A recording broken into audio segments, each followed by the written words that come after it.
Welcome back to Make a Ranch. Today we're talking about all the business mistakes I've ever made. Well, sort of.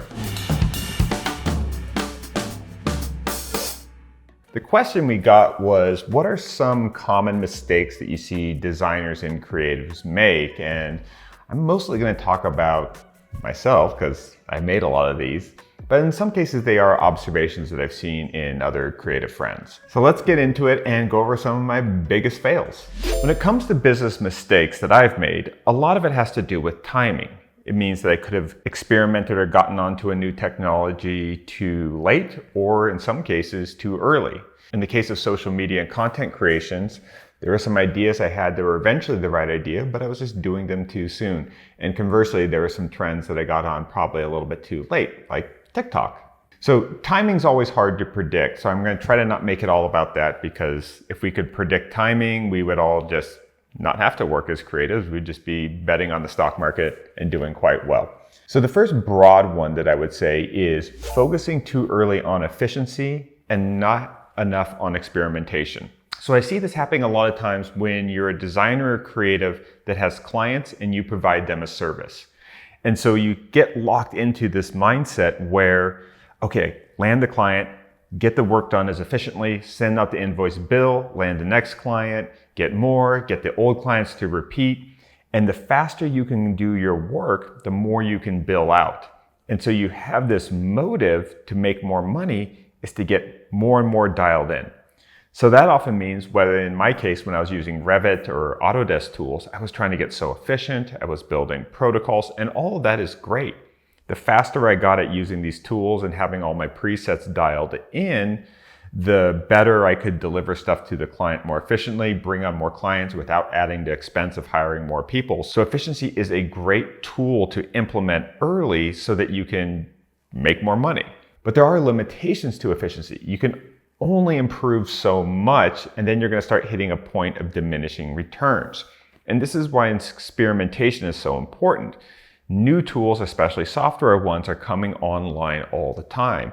And if you're so locked into making your old process just a little bit better, but you've already gotten most of the speed out of the system with all the hours that you put into it, you could be making a mistake in the form of chasing a small improvement in speed and efficiency and being blinded to new opportunities that is coming from the sides or that are being developed. So I would say once you sort of get to a point where you feel like, hey, I kind of am getting close to the point of diminishing returns with my current process, current tools, current software, let's set aside some time and actually experiment with some new things that could actually take everything a little bit farther and be more efficient. So save a little bit of time for experimenting so that you're challenging your old process. Because at some point, this has happened in every creative industry, the old process becomes antiquated and people are so addicted and they're so good at that old thing, they become more and more reluctant to learn new things. I've made this mistake myself. The software 3D modeling tools that I used early on in college were not very good ones. But I had worked so hard to improve my skills there that I didn't want to move on to Fusion, and I waited too late to start adopting all the Autodesk software tool sets or start using some of the other more advanced ones that would allow scripting and more parametric design. I just kept trying to say, well, I'll just keep getting better at this old inferior tool. And that really held me back. And ultimately, even though I was focused on efficiency, I was doing the exact opposite and wasted a lot of time. So make sure you value efficiency, but integrate a little bit of experimentation and research and development. The second mistake I see often is expecting that a business partner will fix everything and save you. There's so many creative people I know, both in the content space and in physical design, graphic design, and they're really confident in their creative skills. They know how to do it. They know how to deliver to the client, but they're not quite making the money they want, or they feel like everything's too chaotic on the business side. And they just want, if I just had a business partner, someone that could just manage the money side, manage all the invoices, do that, so I could just do the creating, I just think my business would really grow. It might be true, but it is kind of like looking for a significant other to make all of your mental health problems go away, right? Or just to bring happiness into your life. Another partner could be really beneficial, but it's still going to be a working relationship. And just as you want a whole bunch of things out of them, they're going to want a lot of things out of you.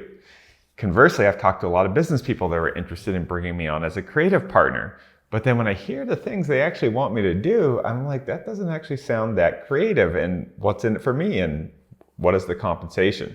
So this idea that a business partner is the silver bullet that's going to fix everything for you, don't put all your hopes onto it. Still look for it, still consider it, but always remember that you're going to have to give up a lot to get a lot.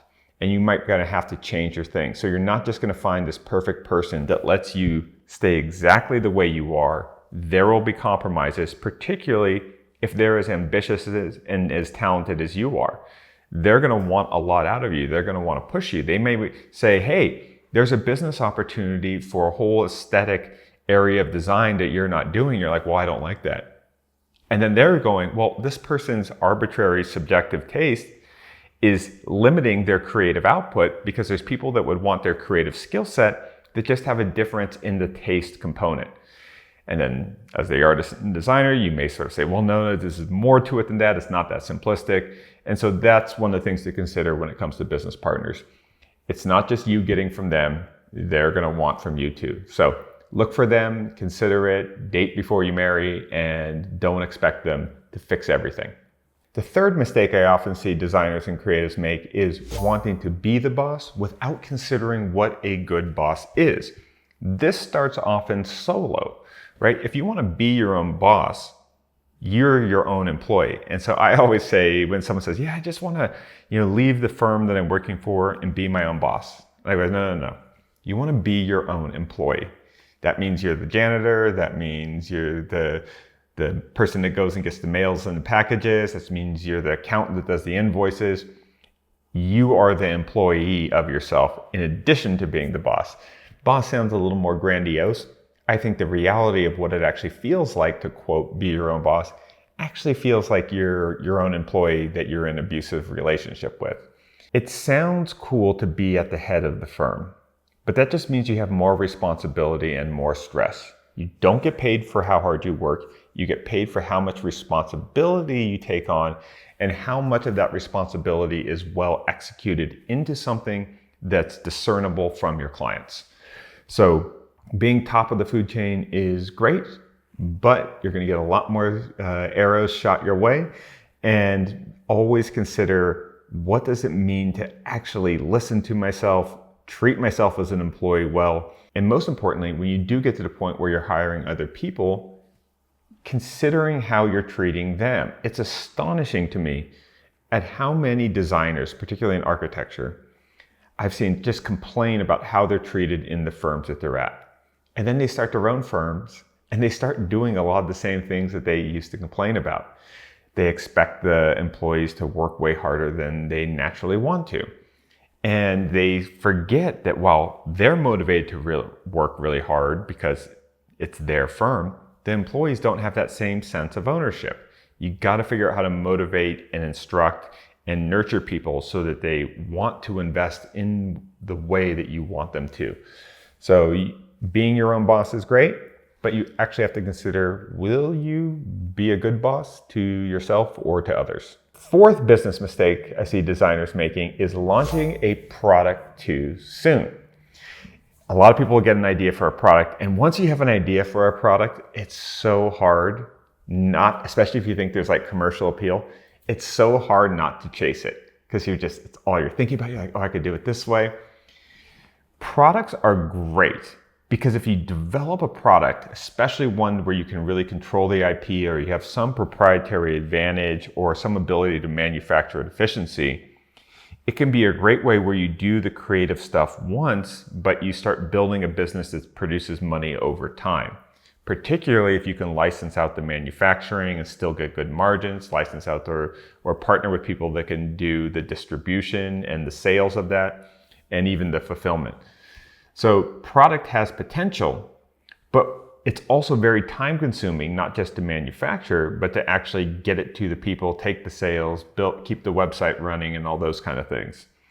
So you got to make sure that there's enough margin to compensate other people, or that you have enough time to do all of those individual tasks. Once you start doing all those individual tasks, it's not passive, it's active. You're constantly packaging things up and shipping them.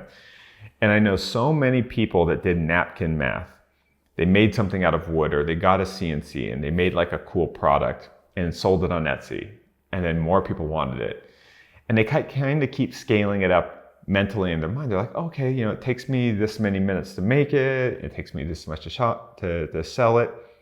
And so they build in a margin that works well when it's a hobby, but not when you have to grow it into a real business where you're getting insurance, you're factoring in that some people are going to return it and you're not sure what your return policy is, or you don't factor in whether or not you're currently paying yourself enough for healthcare and these other things that will come later on down the road. Then those responsibilities creep in, then you raise your prices, and then the sales goes down. And what looked like a viable business wasn't that viable at all. You were really just underpricing and selling to a small group of people, and you weren't able to really scale and escalate that initial opportunity into a real business. So conversely, it can also be a mistake to wait too long to start a product, right? And so where I kind of like to do it is, I think you should launch a product, especially if you're in the kind of client services part of design or creativity. What you want to do is protect where the majority of your income comes from, but create a new line off to the side. So I think of launching a product, if you're in the service side of design, as a diversification strategy. So if the majority of your money comes from clients paying you for hours spent doing creative services, carve away a little time to develop that product. But even if you start to get sales, I would outsource first and break even and try to build that up and see where you can get the efficiency of the manufacturing cost down before you consider cutting into where your income's coming for something that may not work. The mistakes I've made with launching product companies, and I've done quite a few of them, not always as like a solo entrepreneur, but in teams or joining sort of Kickstarter campaigns, is we've always had really good sales for Kickstarter campaigns. We've done quite a few of them that have done over 6 figures in sales, which is amazing. But then you're really stuck with this thing of how much inventory you order after that first one. And what you kind of often, the mistake I've made is being like, okay, we did a Kickstarter campaign for like 30 or 60 days. We sold this many units. We got them manufactured and fulfilled. We made this much profit. Let's just keep going and sell more and more. But what I often forgot about was we had used so much of our social media capital and already sold to the majority of our audience that was ever going to be interested in that product. And so even though we had really great sales numbers for the first 30 to 60 days, it was a cliff right after that. The people that wanted them already bought them. So we would need to go prospect a new audience to then try to sell additional products to. And this is where I've seen a lot of creatives go wrong when it comes to launching a product. They do the first order, it sells, and they're like, great, it's all uphill from here. So their next order for inventory, they're like, oh, if we order 1,000 units instead of 500 units this time, we get a lower manufacturing cost and our margins go up. Wow. They order big, and then that next batch of 1,000 units sells way slower than their first batch of 500. We made this mistake on the Modern Maker podcast with clamps. We ordered a bunch of woodworking clamps. We kind of tweaked the design and they were great. We crushed it, came right out of the gate and sold a whole bunch. We ordered too much the second time, and then that sold a lot slower. And then we were paying sort of inventory holding costs. We eventually just had to discount them and sell them all. But then that was even problematic because we felt really bad because the first customers, we paid a higher price than the last customers. And that really sends the message that to your audience that they should wait longer to buy from you, which is never good.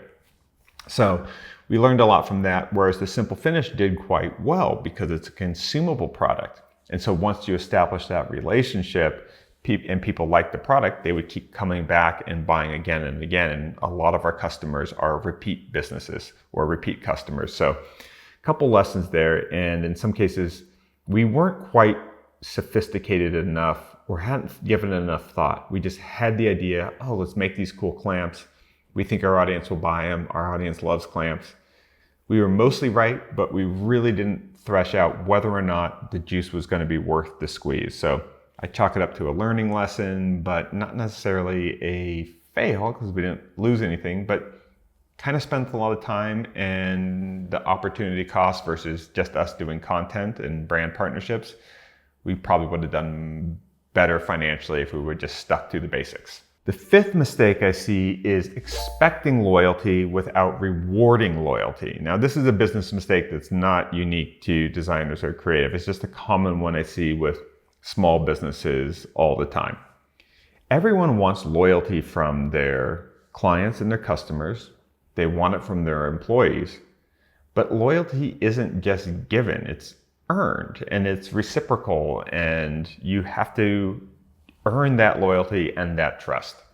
So I'm always shocked at how designers will say, oh, the majority of my income comes from these few clients that just keep rehiring me. For some of the architects I know, the majority of their revenue comes from like 3 or 4 big developers that just have a good relationship and use them over and over and over again. Now, if you have someone that's a really good customer and a big part of your business, it doesn't mean you like lower prices and reduce your margins just to try to hopefully earn loyalty. It does mean that you want to constantly be in communication about how you can do things better for them or how you can build the partnership deeper and better. And I think often people take their best customers for granted instead of those are the people you want to check in the most with. Conversely, if you have someone that's taking up all of your time and only represents a small amount of your revenue, it might be time to consider either setting up some boundaries with them or even potentially firing them as a customer. If someone's taking up a disproportionate amount of your time for a small amount of revenue, you might be better off prospecting for someone new to replace that revenue and potentially even then freeing up more time to bring even another client or another client or another client on top of that. And when it comes to employees, people often expect a lot out of them because they loosely think that we're all part of this team. And while some employees may feel like they're on the team, if they're not an owner of the team, you can't expect them to be loyal, particularly if they're in a creative field. And creatives often want to have their name on something. They want authorship. So even if you're not in a position where you want to give up equity in your firm, and what you can give up or be very generous with is authorship. I think it's great when architecture firms put a plaque on a building that even has the junior design associates' names on them. If there's a magazine article or if your design work gets published, any other person you can mention, you should treat it like the Academy Awards where you're thanking everybody and you're acknowledging everything. That goes a long way. That is a way to earn loyalty without necessarily have to like shell out money that you might not have. So giving people and rewarding people with authorship and credit is something that costs you $0. It shows that you're a generous person and that it's not all about you and your ego. So whenever you can, reward people with credit and authorship. Make them feel like they were part of the unique team that created a unique thing. So those are all mistakes that I've made to varying degrees. They're all things that I think should be considered. And also remember, you're not going to go through life being mistake-free. You're not going to avoid all of them. It's much easier to recover from a mistake if you're aware that it could happen. And so even though I know I'll still have lots of fumbles out there, I'll fumble the bag over and over and over again. But the more I can kind of learn from other people, watch the mistakes other people make, and then actually anticipate and expect myself to make mistakes, not make it like, oh, who cares, YOLO, we're just going to screw up anyways, might as well just go fast. No, you still try to avoid them, but you still expect them to happen even when you're trying to avoid them. To me, that just makes you switch from, oh, this happened, to recovery mode that much quicker. So trying to not get caught flat-footed or be surprised by them, expect them, recover quickly, and keep moving and learn from them.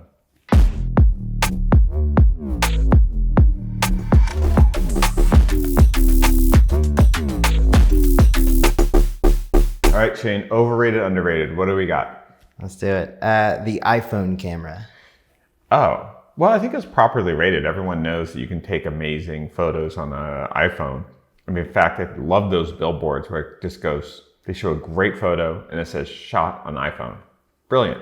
When I got started in the content side of things, I thought, oh, I need to get this really good camera. And then I got a DSLR and it felt so complicated. And I was like, how do I adjust all these settings? And so then I just got like a really basic video camera, just like a point and shoot, autofocus.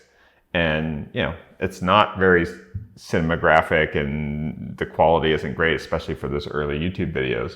But it was easy to use and it was easy to capture at least the plot and narrative of what I was doing. So the video quality, not very great, but because it was so easy to use, I really didn't miss much, right? So I think the iPhone camera is kind of the same way. It's point and shoot and it almost always works. The reliability allows you to capture a lot. So these days, I think my most viewed videos are probably all shot in the iPhone because they go on Instagram and that tends to be where things go the most viral. So yeah, they're absolutely great. Now, the camera I want an iPhone that shoots both vertically and horizontal at the same time. To me, that would be the perfect camera. Renting tools. Renting tools is great if they're expensive. I don't like renting the smaller tools. Now, look, there's economic constraints for everybody. The idea to me of renting a circular saw is a little scary. I just don't know what the last person did with it. They could have bent it out of 90 and I want to own the tools that have to be dialed in. I don't want a compound miter saw that other people have rented and abused because things are going to be not square. They're going to be all off. You probably have to start from scratch with a new blade anyways.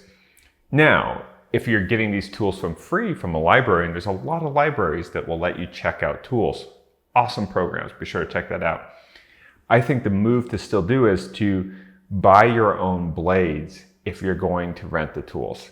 You're still going to want your own drill bits and those things because you don't know if you're going to be, working on a nice piece of walnut and the guy that used the drill bit in the drill when you rent it was drilling through steel with a wood bit. You're not going to get great results. Where I do think renting tools makes a lot of sense is tools that take up a lot of space and also tools that are just super expensive. So I don't think I'll be owning an excavator anytime soon unless you're an excavator company, hit me up. But I like renting them. I like them because I don't have to then keep it on my property. I don't have to maintain it. I don't have to worry about like some rodent chewing on the hydraulic hoses. And we have a really good rental company out here that will deliver them right to the site. So for bigger tools, I really like renting them. The other area where I think it's really useful is if you're considering buying an expensive tool, to rent it first and to rent out the bigger model, the smaller model. So using tool rentals to kind of find the right fit for a big purchase or investment, I think is a really exciting idea. Conversely, if you're considering getting a CNC or a 3D printer, something really expensive, going to a makerspace and trying to use a similar model and see if it really does everything that you want it to, I think is a great way before you commit a large amount of money. Brutalism. Brutalism is underrated, and it's not underrated by the people that like it. It's underrated because a lot of people just reject it out of hand. They think that like concrete things are not rejecting the natural world or rejecting traditional craft. A brutalist building can be ugly or a brutalist building can be beautiful. The same way there's some Victorian houses that are really nice and some that are kind of god-awful. I don't think that these things need to be adhered to like a religion. I find it interesting because I think it's a distinct style that's not too common these days.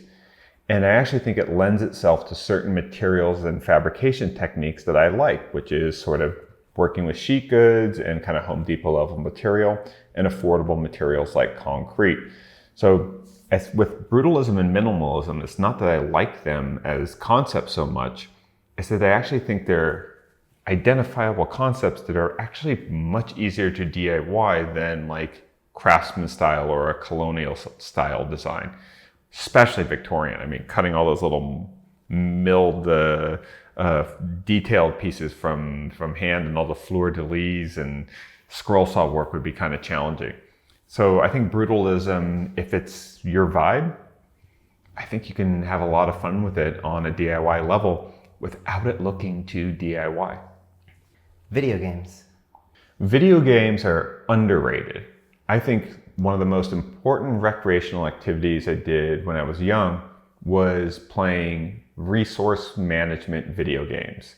Like the SimCities, or the more complicated ones, the Age of Empires, those kind of things, where I think the idea of looking at a dashboard and deploying resources over here and then over here and then seeing how the game unfolds in a competitive environment, there's not a lot of things like that or challenges that you get like that in school. You know, a lot of the things you learn in grade school and high school are like tests, but you don't actually learn how to manage resources in a competitive environment over time. That's a lot of what I've found sort of business to be, is managing resources and deploying them and then pulling them back and reinvesting over here. So in particular, I think resource management games are underrated. What I think is overrated is first-person shooters games, or games that are just on sort of like the stimulus and reaction time. So Mario Kart and those things. So look, if you're doing it with your friends and it's a little competitive thing, great, have at it. But you'd still be better served by doing a physical activity that you're at least getting some exercise. I was never into like the first person shooters. Like all my friends in high school were so into like GoldenEye was the big one at the time. And I just goes like, there's no tangible skill. I mean, sure, you get fast at moving your fingers with a certain type of hand-eye coordination that's not really applicable to anything else other than maybe driving a drone. But so those kind of games that are just based on fast twitch stimulus, if it's fun, there's always value in fun. But I think the ones that are interesting are the ones that have a great narrative, like some of the Final Fantasy games have incredible storytelling. It's almost like you're doing a movie that you're interactive with. And the resource management and strategy games, if you're into those I actually think are pretty good. And some of them even are complicated enough where you can actually develop not just an optimal way to beat the game or to beat the opponents that becomes too formulaic. I think the best ones allow some sort of artistic expression and experimentation in developing a strategy that fits your sort of interests. So resource management and strategy games, underrated, everything else overrated. OSB. OSB, or oriented strand board, is that kind of plywood alternative that isn't exactly plywood. Plywood is done by full sheets of veneers stacked up, grain crisscrossed, very strong, very stable. So even if you have a little bit of delamination between any two sheets, this overall sheet of plywood has some integrity. Oriented strand board is a little bit different. It's a lot of wood chips that are kind of laid out. Sometimes they use, I can't remember exactly what they use to kind of line them up. And then it's just pressed and glued together. So it fails, it's not as strong as plywood, but it's way cheaper. And I think it has a little more glue per square foot of board at the same thickness that plywood does. So it's a lot more glue, a lot less that. It also has the potential to be a little inconsistent in some parts of it, where OSB, if it kind of gets moldy or rots out, it can fail all of a sudden, all at once. Now, still perfectly good building product, but when it comes to sort of building furniture, or if you have the option to use plywood, always preferable. But if I used a lot of OSB in my loft in Boston, especially for some of the walls that didn't need to have like shear ratings. Smart homes. Smart home technology in general is overrated, but I don't think that's a controversial thing anymore. I know very few people that really like all the technology that their home does. Now, of course, it's always getting better, but it's supposed to have been getting better for a long time, and it's not that good. I mean, is a Ring camera today that much better than a Ring camera 10 years ago? Is the Nest thermostat today that much better? Also, what's it all for, right? Obviously, home surveillance has some very particular applications. Particularly, I mean, look, I've had my construction sites broken into. I want to make sure the house is locked down and I'm getting notified of what's happening on premise. But I don't need my refrigerator to send me an email to tell me when I need more milk. I don't need all my appliances talking to each other. I don't need everything connected to Alexa or those things. Now, there are a couple things that I think are really appealing. Like, here's a smart home technology use case that I think is very appealing to a lot of people. I like the temperature to be on the colder side, like around 68 to 70 degrees when I go to sleep. But in the morning, when I get out of bed, I like it to be closer to like 74 to 78 degrees. That way you just aren't trying to hit that snooze button and just get a little bit more warmth under the covers. So I think like a really cool smart home technology application would be whatever you set your alarm on your phone to, it starts slowly ramping up the temperature in the room that you're sleeping in, a few degrees an hour until it gets to that kind of warmer one. That I think would be really nice, especially if you sort of take a shower in the morning, everything's sort of all dialed in. So I think those kind of specific applications would be useful and nice, but every time I've tried to do them, all the interfaces don't match, or it locks you into a certain purchasing pattern that you don't really want to because this appliance doesn't talk to this system. So in general, I'd say smart home stuff, overrated. Shipping containers. Shipping containers are perfectly rated. There's a reason why so many of them exist, because they're good at their job. If something's not good at its specific job, something normally better comes along that replaces it. Shipping containers are a plentiful industrial item because they're good at their job. So they're great. Now, I've built a house out of them. Do I think other people should build a house out of them? Probably not. There's better ways to build a house. But is it better to buy a shipping container for like $2,000 to $3,000 than to spend $200 a month on a storage unit? Possibly, particularly if you have the land for it, and particularly if you check to make sure you don't need a permit for it. So I love a shipping container as a way to have extra storage on your site. The one thing I would say though is shipping containers on your kind of rural property in some locations can be a target for thieves. And you can put all the locks in the world on them, but there's not too many locks that can stop an angle grinder. So fantastic way to get a little bit of extra storage. I really like them to have on a construction site to just, lock things up and use as like a temporary tool shed that's easy to move. So big fan of shipping containers for storing and moving stuff. Not so much as like a building type. Lamps. I think lamps are great, particularly because built-in lighting in the forms of ceilings and wall sconces can be kind of rigid. I think I generally, in most of the houses I built for myself, I probably overlit them with the amount of kind of ceiling fixtures I put in. Now, I do that because sometimes I like to film stuff in the evening and I just need a little bit more light than the average person. But when it comes to kind of like setting more of the mood for entertaining and ambiance, I think having a few lamps that can be distributed around. Now, the one thing I don't love about lamps is that you're always trying to hide the cord. I would say lamps are properly rated.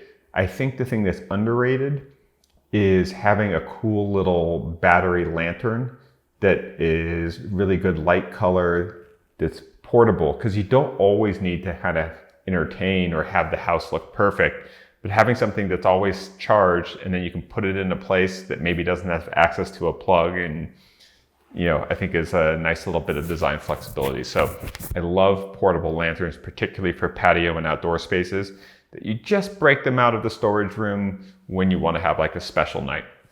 Euphoria. I kind of watched the first few episodes, and to me it was all style and very little substance. I didn't find the characters interesting. It just felt like the shots were beautiful. I think I would like looking at like a coffee table book of like some of the shots. I think they're pretty incredible. I remember them shooting a gas station in an interesting way. It was just so about like people struggling with all these things, and very few of the things they were struggling with I found particularly relatable. And I also felt that I was like glorifying a lot of self-destructive behavior, which I think is good. If you're in that kind of thing, you should feel like your struggle is like noble and purposeful. But I think it kind of tried to make a lot of things that aren't good look really cool. And I don't really think those things are that cool. So I thought it was an excellent performance of style. But for me, it just, and I'm sure the dialogue and all that stuff was great too. I just didn't find the people stories in it anything other than sad. Being a trillionaire.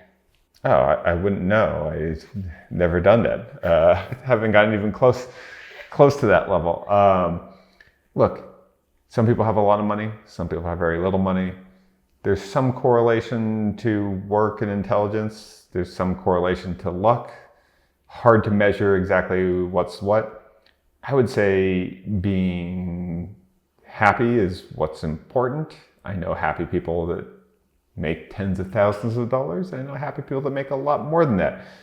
But I also know miserable people in both cases. So focus on being happy. Focus on being like reasonably responsible, and you don't have to maximize every ounce of your ability. I think it's great when really smart people are satisfied with a simple life. I think it's great when people that have a simple life are aspiring to do just a little bit more. But the key is being happy and treating the people around you well. All right. Thanks for watching Maker Ranch. Don't forget, we have a workshop that I'm teaching in person at the Reset Hotel in August. So if you want to come to a workshop and learn how to build stuff out of rocks, concrete, and wood from yours truly, you'll be able to take home some of the things that you make. Look for the link to the High Desert Design Week Instagram account. That has all the information, but basically it's this simple. You book 2 nights at the hotel. The queen rooms are about like $150 to $180, somewhere around there. You book 2 nights, you get 3 days of workshops, all free, all included, materials, tools, everything. So check that out, and hopefully we'll see you there. Thanks, bye.